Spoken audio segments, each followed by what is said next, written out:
I rise for Time to Wake Up speech number 124. Today, let's talk Texas. Polling from the University of Texas at Austin shows that more than 3 out of 4 Americans, 76%, now believe that climate change is occurring.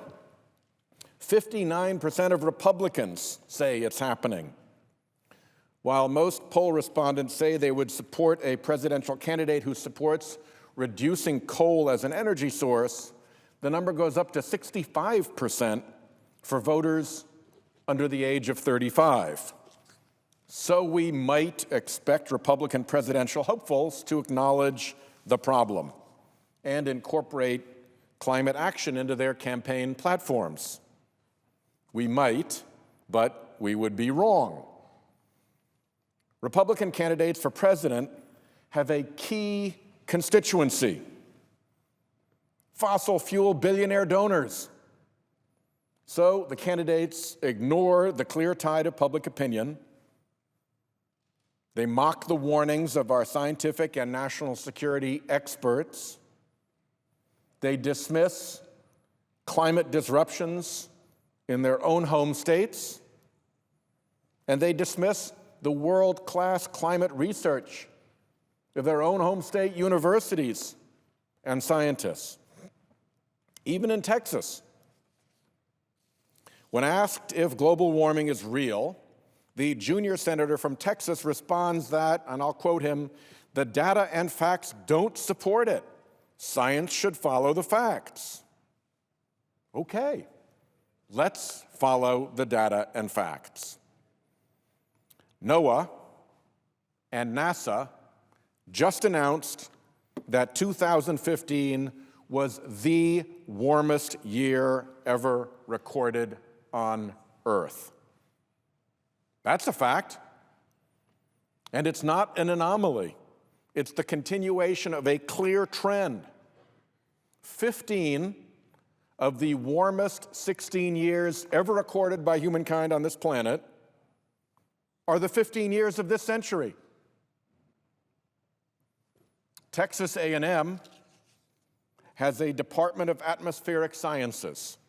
The faculty there have unanimously adopted this statement. I'll quote it. 1, the Earth's climate is warming, meaning that the temperatures of the lower atmosphere and ocean have been increasing over many decades. Average global surface air temperatures warmed by about 1.5 degrees Fahrenheit between 1880 and 2012. 2, it is extremely likely that humans are responsible for more than half of the global warming between 1951 and 2012. And 3, under so-called business-as-usual emission scenarios, additional global average warming relative to a 1986 to 2005 baseline would likely be 2.5 to 7 degrees Fahrenheit by the end of this century, end quote. That is Texas A&M's scientific assessment, supported by the data and facts. Go Aggies. The Texas state climatologist, Dr. John Nielsen Gammon, was appointed to his position by Governor George W. Bush. He's concluded, and I'll quote him, "Fossil fuel burning and other activities are the primary cause of the global scale increase in temperature over the past decades." According to a Yale University poll released last fall, most Texans, 61% of Texas adults, support setting stricter limits on coal-fired power plants. Well, the president's Clean Power Plan would do just that. It's projected to both cut carbon emissions and save Americans money on their annual energy bills.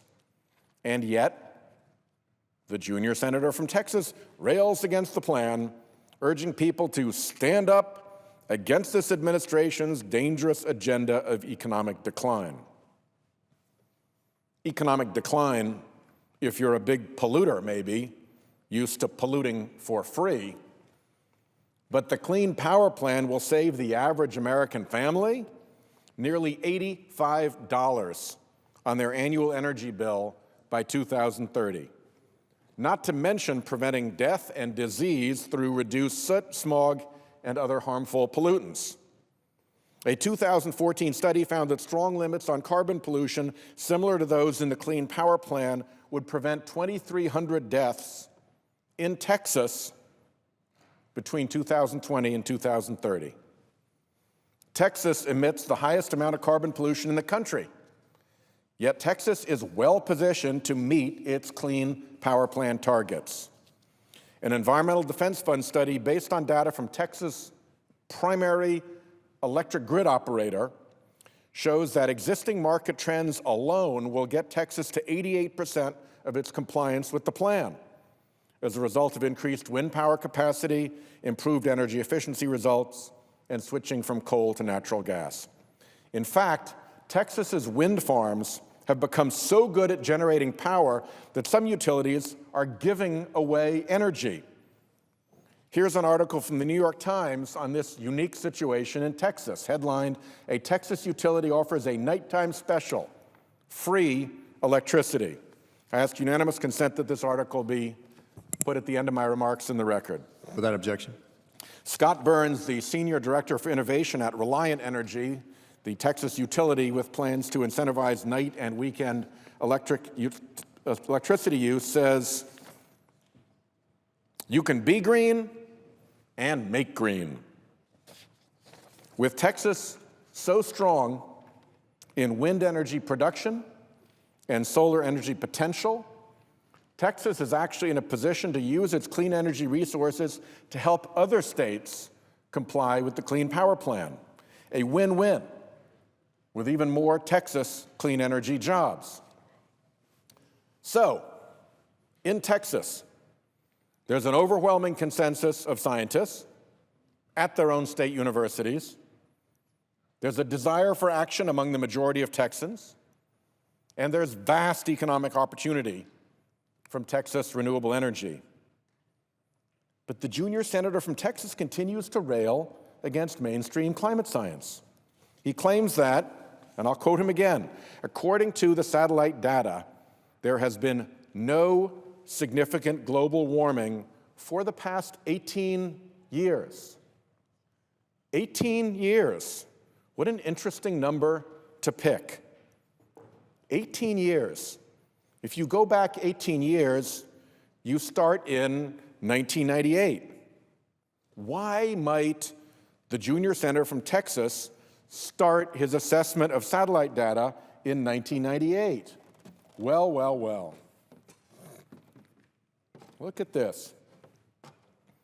When PolitiFact investigated the senator's claim that global warming has paused, the senator's office referred to the work of Dr. Carl Mears, a scientist who works with satellite data temperature sets. This is a graph of that data. Look at 1998. The Earth was experiencing a large El Niño event in 1998, and the observed temperatures were substantially above normal. So if that's where you start your data set, of course it's going to look like a pause. As the Washington Post put it, there is a reason why Cruz uses this particular year, and that reason is what makes this claim misleading. PolitiFact ruled him mostly false, by the way. The whole data set shows a clear, unequivocal, long-term global warming trend. As Dr. Mears himself said, you can look at the data since 1980 and it's pretty clear that there's an ascending trend there. But if you look at any 15-year period, it's a lot less clear that the trend line that you drive might actually mean something. Dr. Mears also warns against drawing conclusions from just this one data set. Look at all the different data sets, he said. You don't want to trust only the satellite temperatures. You want to look at the surface temperatures and that sort of thing. Well, scientists have known for some time that the oceans bear the brunt of global warming. The reason is simple. They can absorb more heat than the atmosphere, and they do. Peter Gleckler, an oceanographer at the Lawrence Livermore National Laboratory, says, and I quote him, 90, perhaps 95% of the accumulated heat is in the oceans. A study released this month shows the world's oceans absorbed, I don't think this number's ever been said before on the Senate floor, approximately 150 zetajoules. Zetajoules. That's a lot of zeros. I don't even know how many zeros that is. 150 zetajoules of man-made heat energy between 1997 and 2015. What does that mean? Here's how the Washington Post described it. I'll quote the Washington Post. If you exploded one atomic bomb, the size of the one dropped on Hiroshima, every second for a year, the total energy released would be 2 zetajoules. Since 1997, Earth's oceans have absorbed man-made heat energy equivalent to a Hiroshima-style bomb being exploded every second for 75 straight years. Yet the senator from Texas would like us to base our calculation on a cherry-picked data set beginning in an outlier year. The oceans aren't just warming, unfortunately. The warming in the oceans is accelerating. Paul Dirac, the co-author of the study, notes, after 2000 in particular, the rate of change is really starting to ramp up. People who insist that the climate has not warmed in recent decades ignore a lot. But one thing they particularly ignore is the oceans. And we measure this stuff. The oceans don't lie. Here's another good one from the junior senator. The senator from Texas informs us that history with markedly more CO2 predated the Industrial Revolution. So it didn't come from automobiles or the burning of carbon fuels. What he omits, Mr. President, is that this history with markedly more CO2 occurred more than 800,000 years ago. Here's where we are right now. Here is the record of carbon in the atmosphere going back 800,000 years. Where in that period was it more than now? Never. 800,000 years, hundreds of thousands of years before humans even began to walk the earth. Greenhouse gases blanket our planet, absorbing the sun's energy and preventing heat from escaping back into space. Ice sheets melt, seas warm and rise, and so since the late 1880s, sea level has risen 3 feet along the shores of Galveston, Texas. None of that matters to the junior senator from Texas. In December, he even convened a hearing protesting scientific consensus on climate change as partisan dogma and ideology. Tell that to NASA and the United States Navy. At the time, more than 190 countries were negotiating the groundbreaking international climate agreement in Paris. Well, Texans were on hand in Paris too. Austin's mayor, Steve Adler, signed the Compact of Mayors, a global coalition of mayors, quote, pledging to reduce local greenhouse gas emissions, enhance resilience to climate change, and report transparently. Catherine Romanak and Hillary Olson represented the University of Texas's Gulf Coast Carbon Center to share their expertise on carbon capture and storage. Professor Robert Bullard, Dean of the School of Public Affairs at Houston's Texas Southern University, organized a delegation from the historically black colleges and universities Climate Change Consortium. And Dr. Catherine Hayhoe, director of the Climate Science Center at Texas Tech University, encouraged fellow evangelicals to join her in faith-inspired support for climate action.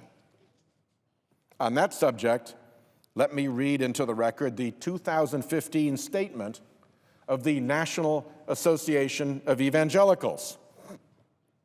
I'll quote, "The earth belongs to God, not us. Probably the most serious and urgent challenge faced by the physical world now is the threat of climate change. We encourage Christians worldwide to exert legitimate means to persuade governments to put moral imperatives above political expediency on issues of environmental destruction and potential climate change." Well, as the president said last week, America led nearly 200 nations to the most ambitious agreement in history to fight climate change. The junior senator from Texas would be president, yet he completely refuses to engage on climate change. He ignores Texas state universities, Texas scientists, Texas local officials, and the whole clean energy economy in Texas. He courts evangelicals. He associates himself with the evangelical movement, but he ignores the statement of their own national association. Now, some say his candidacy is a danger to our distinct American heritage, the separation of church and state. But really, it seems to me, his problem is with the separation of oil and state. The fossil fuel industry is the last bastion of climate denial. It funds a vast apparatus of climate denial. It also funds a lot of politics. You do the math. It's time to wake up. I yield the floor.